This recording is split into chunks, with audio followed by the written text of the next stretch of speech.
राधे राधे, जय श्री कृष्णा। आज के वीडियो में बताएंगे कि पितृपक्ष में कौन सा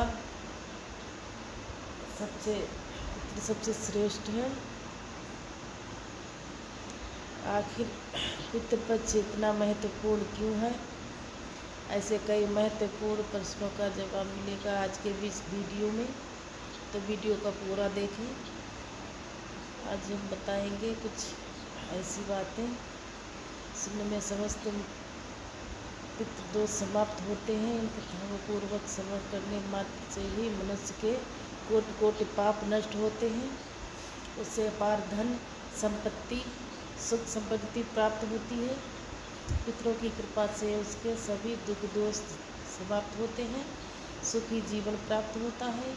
साथ ही जानेंगे भगवान श्री कृष्ण द्वारा धर्मराज युधिष्ठिर पक्षीराज गरुड़ पितृदोष निवारण के उपाय, जिससे अपने पितरों को प्रसन्न करके आप अपने जीवन में खुशी और सफलता को प्राप्त कर सकते हैं। सनातन धर्म का आधार केवल पूजा पाठ तक सीमित नहीं है, बल्कि भावना से जुड़ा हुआ है। यही कारण है कि हमारे शास्त्रों ने कहा है, मातृ देवो भव पितृदेवो भव, अर्थात माता पिता और पूर्वज देवताओं के समान पूज्य हैं। धर्मशास्त्रों में पितरों को देवताओं के जैसे सम्मान दिया गया है। कहा गया है कि पितृदेवता देवताओं से भी पहले पूजनीय हैं। पितरों का आशीर्वाद सत्य धन समृद्धि पिता प्रदान करते हैं। महाभारत काल के महाधानी जब मित्र के पास तुरंत पहुँचे, उन्हें सोने चांदी और रत्नों के महलों में स्थान तो मिला, लेकिन भोजन नहीं मिला। कर्ण ने यमराज से पूछा, मुझे भोजन क्यों नहीं दिया जा रहा है? तब यमराज ने कहा, तुमने जीवन भर सोना दान किया, सोने चांदी का अन्न का दान नहीं किया, पिंड दान और पितृदर्पण नहीं किया, इस कारण तुम्हारे पितृ रुष्ट हैं। कर्ण ने प्रार्थना की कि मैं नहीं जानता था मेरे पितृ कौन है, मैं तो कुमारी पुत्र था। आप कृपा करके मुझे कुछ समय के लिए धरती पे पुनः भेज दीजिए, ताकि मैं भूल सुधार कर पितरों का दर्पण कर सकूं। यमराज ने बयान करके उसे 16 दिन पृथ्वी पर लौटने का अवसर दिया। कर्ण ने श्राद्ध करके अपने पितरों को तृप्त किया। इस प्रकार आज भी पितृपक्ष में पिंड दान श्राद्ध दान का विशेष महत्व है। मनुष्य 3 प्रकार के लेकर जन्म लेता है। एक देवऋण यानी देवताओं का, जिसे यज्ञ के पूजन से चुकाया जा सके। 2 ऋषिगण यानी ऋषियों का, जिसे ज्ञान और धर्म के पालन से चुकाया जाता है। 3 यानी माता पिता एवं पूर्वजनों का ऋण, जिसे श्राद्ध और दर्पण से चुकाया जाता है। इसे पितृ चुकाने के लिए हमारे शास्त्रों ने पितृपक्ष की व्यवस्था की। भाद्रपद पूर्णिमा के अगले दिन से लेकर आश्विन अमावस्या तक 16 दिन का समय पितरों के दर्पण और श्राद्ध के लिए निश्चित किया गया है। इस समय पितृ बच्चों के साथ के लिए धरती पे आते हैं। गरुड़ पुराण में कहा गया है, पिंडो तत्व जलम तत्व,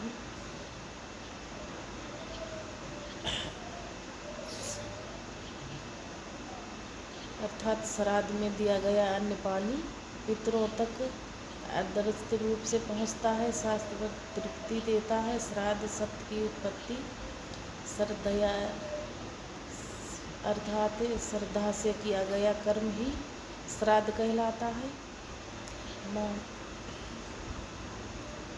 महाभारत का युद्ध समाप्त हो चुका था। हस्तिनापुर का सिंहासन धर्मराज युधिष्ठिर को मिला, परंतु युधिष्ठिर चिंतित रहने लगे। उनका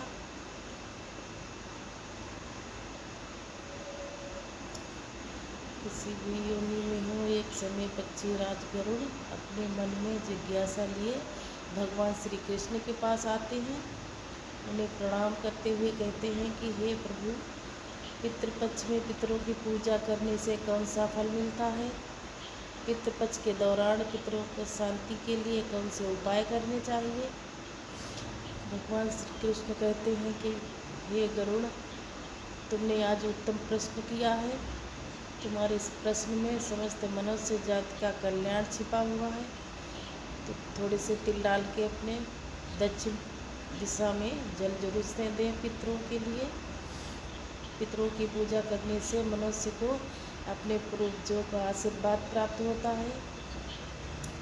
और कौवों को रोटी दें और कुछ जल रख दें छत के ऊपर। इस तरीके से कौवों को रोटी जरूर देनी चाहिए। पितृपक्ष में जल रख दें, दीपदान करें।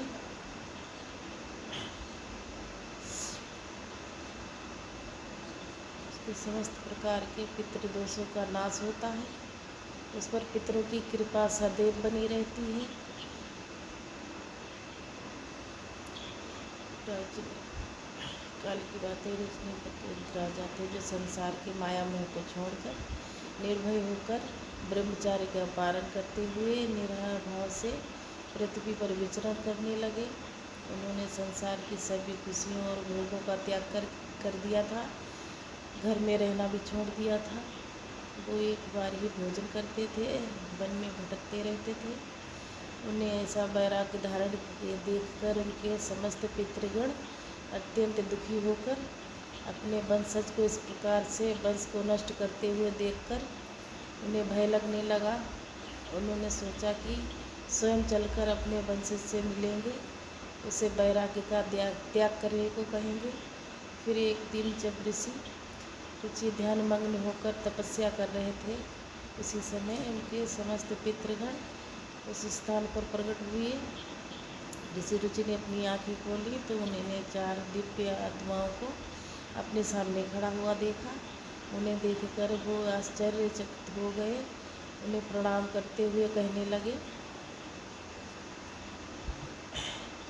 तो इस प्रकार से पितृपक्ष में पूजा सेवा जरूर से करें और जल दें, पितरों के लिए रोटी निकालें, गाय के लिए रोटी निकालें। और अमावस के दिन पिंडदान जरूर से करें। हर अमावस पे कर सकते हैं अगर आपके पितृ नाराज हैं, रुष्ट हैं। और शाम के समय छत के ऊपर एक दीपदान जरूर से करें। पितरों के लिए सरसों का तेल डाल के लंबी बाती और कुछ अक्षत। मिलती हूँ किसी और अगली वीडियो में।